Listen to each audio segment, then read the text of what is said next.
رسول کریم صلی اللہ علیہ وسلم کے صحابی ہیں حذیفہ، ان کا کام ہی صرف یہ ہے کہ اللہ کے نبی صلی اللہ علیہ وسلم نے جو بات کسی کو نہیں بتانی ہوتی وہ اس کو بتا دیتے، اور یہ چھپا کے رکھتے تھے، کسی کو نہیں بتاتے۔ آپ نے ایک دفعہ منافقین کے نام لکھوائے، مدینہ طیبہ کے جو منافق ہیں،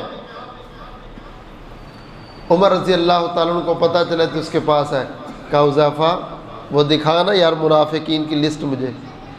اس نے کہا نہ، جو بات رسول اللہ صلی اللہ علیہ وسلم نے مجھے لکھوائی ہے، بتائی ہے، اور کہا کسی کو نہ بتانا، وہ میں کسی کو نہیں بتاؤں گی۔ حذیفہ رضی اللہ تعالیٰ عنہ کہتے ہیں اللہ کے نبی دنیا سے چلے گئے، جناب عمر میرے پاس آئے، کہا محبوب دنیا سے چلے گئے حذیفہ اب تو بتا دو۔ اللہ اکبر کبیرہ۔ میں نے کہا جو راز رسول اللہ صلی اللہ علیہ وسلم کی زندگی میں نہیں بتایا وہ آپ کی موت کے بعد بھی نہیں بتاؤں گا۔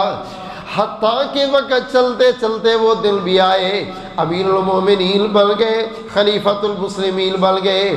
عمر فاروق رضی اللہ تعالیٰ عنہ نے پھر مجھے بلایا اور بلا کے کہنے لگے حذیفہ میں نے تجھے اللہ کے نبی کی زندگی میں بھی پوچھا، زندگی کے بعد بھی پوچھا، پھر بھی پوچھتا رہا، حذیفہ تو نے مجھے کبھی نہیں بتایا مدینہ طیبہ کے اندر کون کون بندہ منافق ہے، اللہ کے نبی نے کس کس کا نام لکھوایا ہے۔